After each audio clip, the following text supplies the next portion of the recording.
Good evening, everyone, and a special thank you to those of us in the room who came out on this rainy night, the first real night of autumn. We actually got rain. I don't remember what that's like, actually. It's been a couple of months since we've gotten rain here, so it's refreshing. The sweet rain of the Dharma, providing for us at long last. So my name is Bokushu, and I want to welcome you to Fusatsu, our monthly atonement ceremony, where we connect with all the evil karma throughout all space and time, individual and collective. And there's plenty to connect with, isn't there? It just keeps accumulating. Much like the rain, it's falling all the time. And so this is the third of a series of 3 talks that I've been giving on the relationship that I see between our ancestral teachers and the precepts. And in September, I spoke about Maizumi Roshi and his misconduct with respect to the 5th and the 3rd precepts. And in October, I spoke about Maizumi's teacher Yasutani Roshi, Hakun, or White Cloud, Ryoko Yasutani Roshi, whose misconduct violated the 1st, the 4th, the 5th, the 7th, the 9th, and the 10th precepts, at least. And in Maizumi's case, I focused on the 5th precept, not giving or taking drugs, and in Yasutani's case, I focused on the 9th precept, not indulging in anger. So there's been an underlying question that I haven't really addressed in these talks that I thought I would conclude with tonight. Obviously, these 2 teachers have been hugely influential in our practice.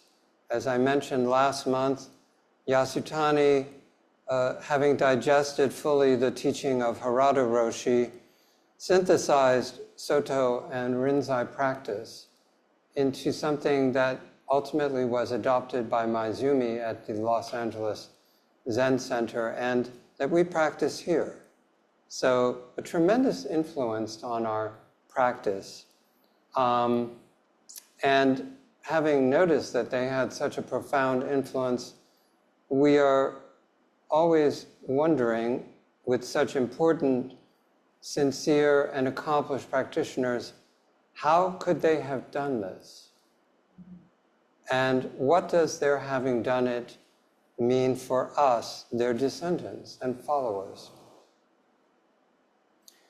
After all, aren't Zen masters supposed to be better than us?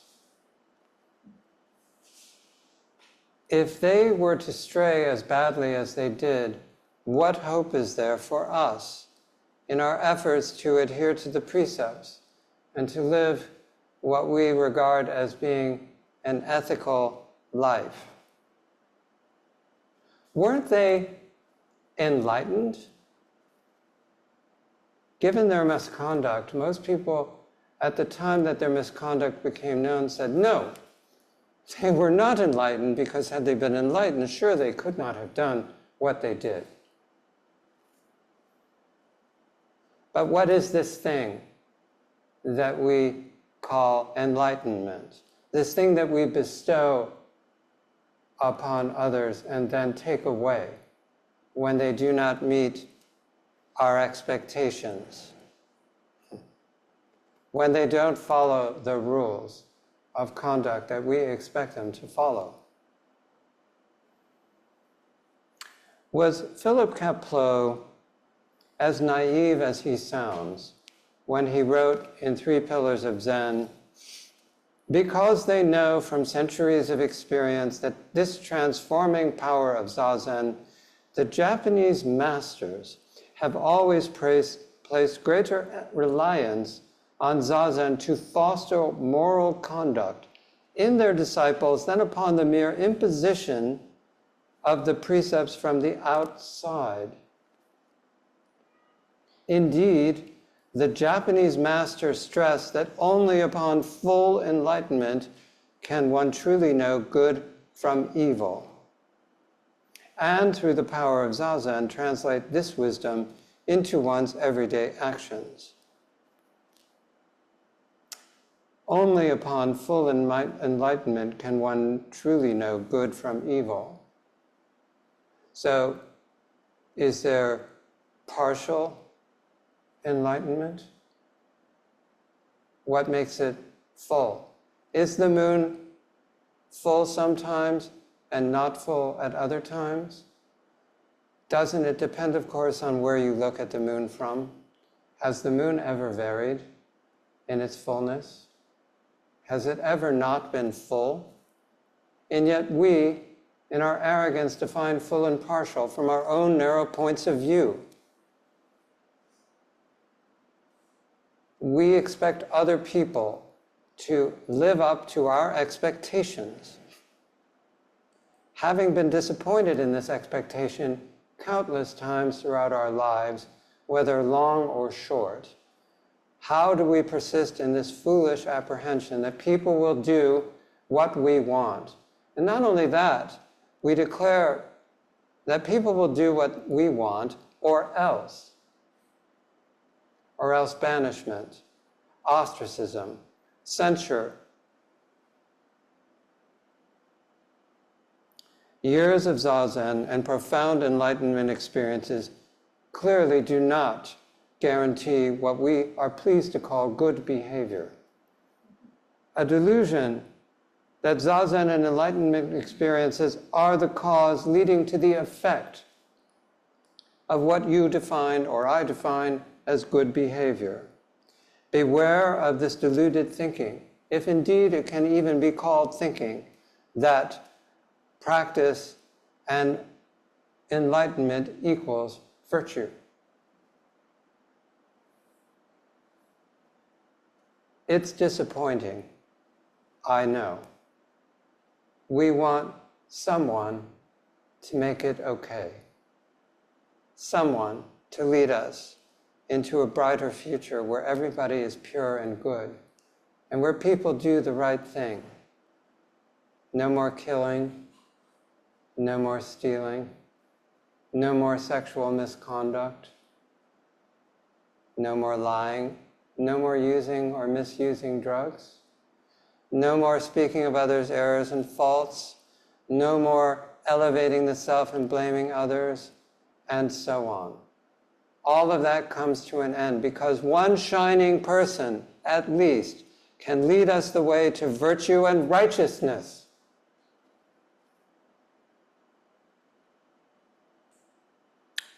No one can make it okay. No one can lead us to virtue and righteousness, as if we would have any idea what that really looked like. I'm going to quote Octavio Paz from his essay, The Sons of La Malinche. Is it not extraordinary that the effects persist after the causes have disappeared, and that the effects hide the causes? In this sphere, it is impossible to distinguish between causes and effects. Actually, there are no causes and effects, merely a complex of interpenetrating reactions and tendencies. The persistence of certain attitudes and the freedom and independence they assume in relation to the causes that created them induce us to study them in the living flesh of the present rather than in history books. The ancestors are here. They live in us. We are the living flesh of the ancestors. Why would we expect them to be any more pure or righteous than we are?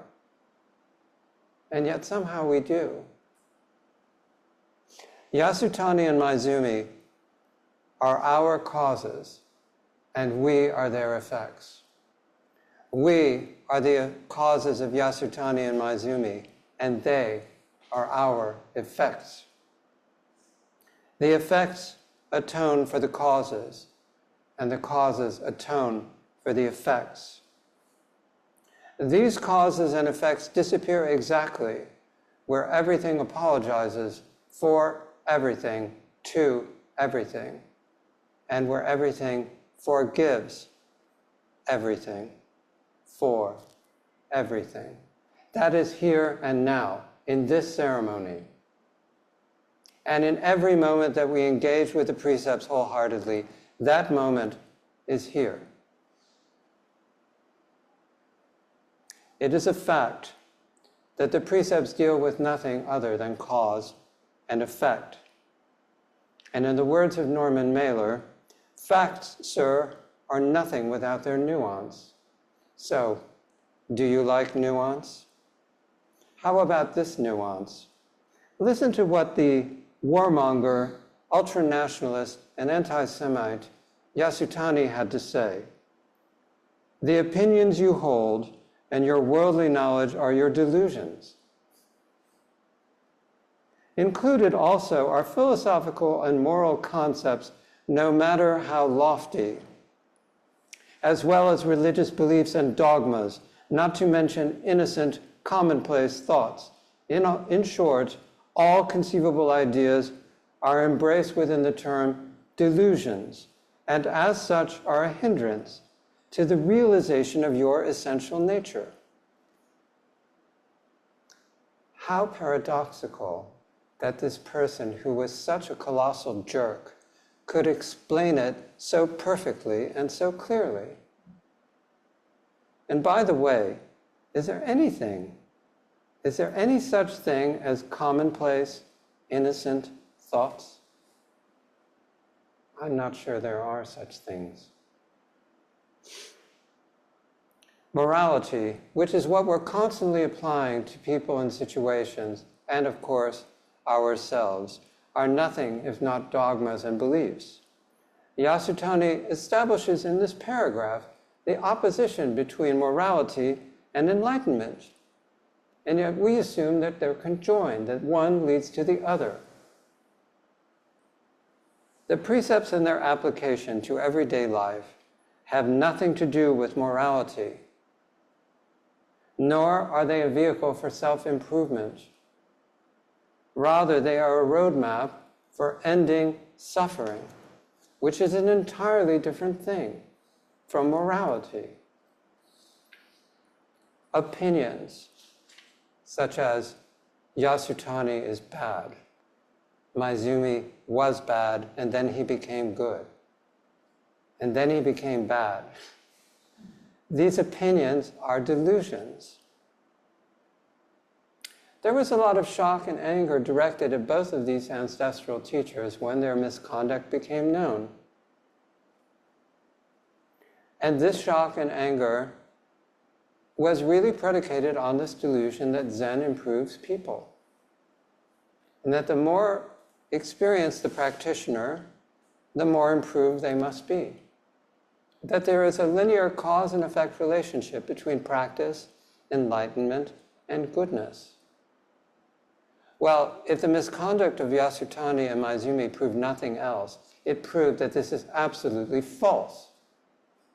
So why do we keep falling into the same error time and again? Is it not our fault that we blindly assume that we'll be led by the pure and the virtuous?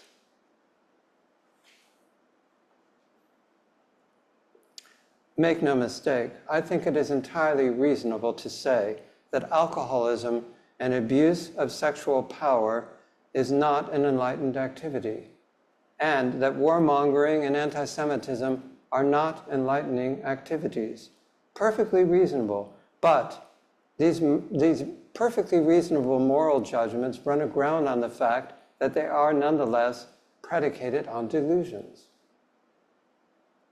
It's really tricky, this business of morality and conduct.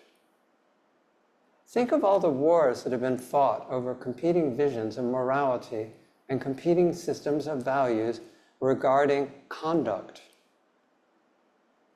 I am not defending the misconduct of Yasutani and Maizumi, but I will not misuse the opportunity presented by their misconduct by fostering the false impression that Zen creates morality, either through zazen, as Kapleau claims, or through the precepts, as others might claim or imagine.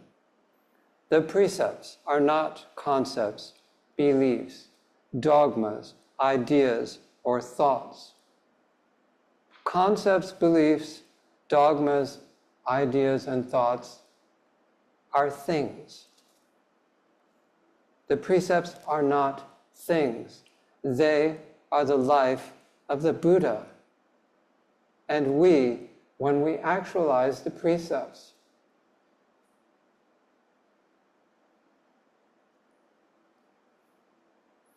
are actualizing the life of the Buddha.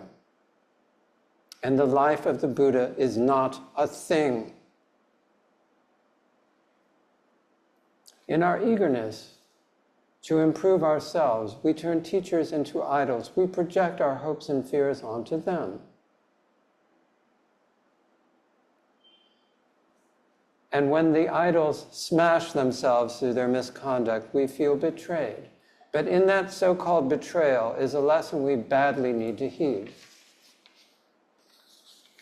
Bernie Glassman, Roshi, alluding to Maizumi's misconduct, said, "They want to dehumanize the teacher so that he reflects some personal deity of their own.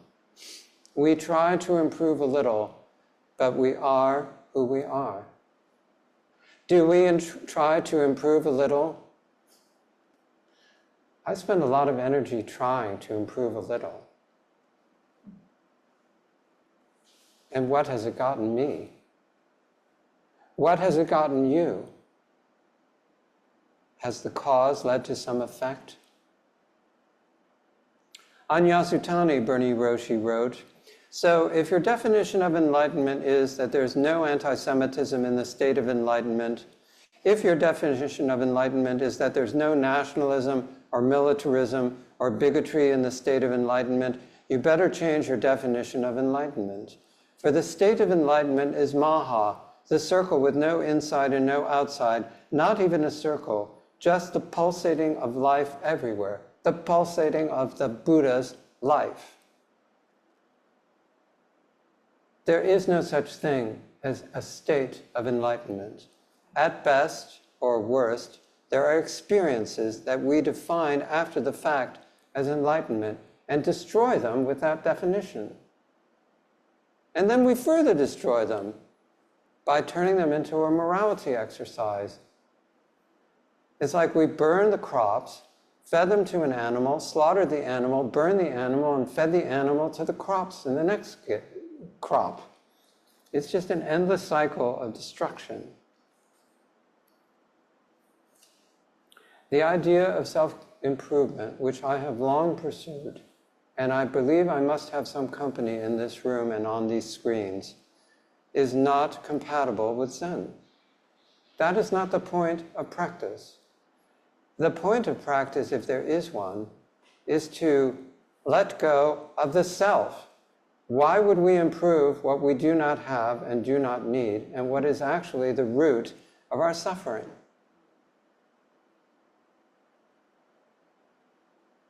So here's another bit of text from the warmonger and anti-Semite Yasutani. "If you would be a person of true worth and not a phantom, you must be able to walk upright by yourself, dependent on nothing. When you harbor philosophical concepts or religious beliefs or ideas or theories of one kind or another, you too are a phantom, for inevitably you become bound to them. Only when your mind is empty of such abstractions are you truly free and independent." He hits it on the nose again. Again and again, he's got it absolutely straight. Maizumi Roshi when he was speaking to an overeager Zen student, said this: "Be loyal to no man. Be loyal only to the Dharma. Give yourself to no man. Give yourself only to the Dharma. Abandon yourself to no man. Abandon yourself only to the Dharma." And we are an expression, each of us, of the Dharma. Can we embody the precepts and live them with each choice and decision without binding ourselves to conventional morality or even to the letter of the precepts themselves? Can we live a dynamic and ethical life without exactly knowing what that is, without pretending to know? Can we be aware of the causes but not ignore the effects? In case 2 of the Mumonkan, Yakujo and a fox, the question is asked, does an enlightened man fall into causation or not? The reply that binds the person is, he does not. And the reply that liberates is, he does not ignore causation. This is it. He does not ignore causation. Neither yes nor no. When it comes to the precepts and behavior, do not ignore causation. We can reflect on the consequences of our action before taking it, preferably, but if not, after the fact. It's never too late to reflect on the consequences of our actions. So now's the part of the talk where I'd like to focus on one precept. And I'm going to turn this precept around. It's going to be the 7th precept, not praising yourself while speaking of others' errors and faults, or abusing others. And I'm going to turn this around because this sort of hagiography of the ancestors, turning them into projections of our fondest wishes, is actually abusing ourselves while praising them. So all of these precepts have many dimensions, and within them are the opposite of what they appear to say. So when we revere the ancestors without recognizing that they're human beings perfectly capable of misconduct, we are violating the 7th precept. We are elevating them while abusing ourselves. We, each of us, are the teacher. And it's actually a very timely moment to reflect on that, as Enkyo Roshi just sent out a note saying that she's no longer offering online Dokusan. After 40 years of teaching, that's teaching. A step backwards is teaching. Don't miss the lesson in that teaching. So Bodhidharma's commentary on the 7th grave precept is, self-nature is subtle and mysterious. In the realm of the equitable Dharma, not dwelling upon I against you is called the precept of not praising yourself while abusing others. While loving someone else, because you project all your fondest wishes onto them, is abusing that other person. It is I against you. It's elevating you and saying that I need to be like you. No, each of us has to realize ourselves, as terrifying and as inadequate as that seems. That's where it's at. So Dogen's commentary on the precept is, Buddhas and ancestral teachers realized the empty sky and the great earth. When they manifest the noble body, there is neither inside nor outside in emptiness. When they manifest the Dharma body, there is not even a bit of earth on the ground. When they manifest the noble body, there is neither inside nor outside. These ancestors are neither inside nor outside. Each of us is manifesting the noble body right here and now, practicing and atoning for these ancestral teachers. who realized the empty sky and the great earth and engaged in misconduct. Our heads want to explode when we notice the juxtaposition of manifesting the empty sky and the great earth while engaging in misconduct. So let our heads explode. Stop making sense, as the song goes. And the Zen Peacemaker commentary, speaking what I perceive to be the truth without guilt or blame, this is the precept of not elevating oneself and blaming others. The truth. Can we be guided without worshiping? Can we be inspired without projecting? Can we be led without turning ourselves into abject followers? Can we keep our eyes open? Speak up when something seems wrong. No one is above reproach. Everyone can benefit from input. You may be right, you may be wrong, but offer your view and let's see what happens. Don't blindly follow anyone, including and especially yourself. So I'll just quote Diane Aishin Rossetto, who I think is expressing it really well and very succinctly. I take up the way of meeting others on equal ground. That's it. Equal ground. And yet there are these people called teachers. Don't try to make sense of it. So, how do you meet Yasutani and Maizumi? I'm going to quote from a text that has to do with our study text for the Winter Ongo. I'm jumping the gun a little, but we haven't actually been told to read the body of this book, which is How to Cook Your Life by Kosho Uchiyama Roshi. I do think it's excellent and highly recommend it.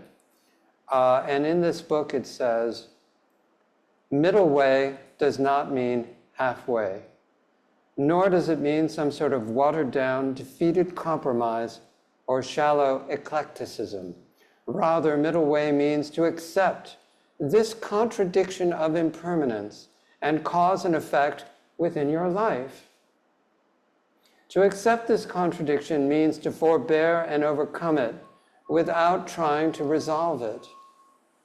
At its very essence, life is contradiction, and the flexibility to forbear and assimilate contradiction without being beaten down by it, nor attempting to resolve it, is our life force, the life of the Buddha.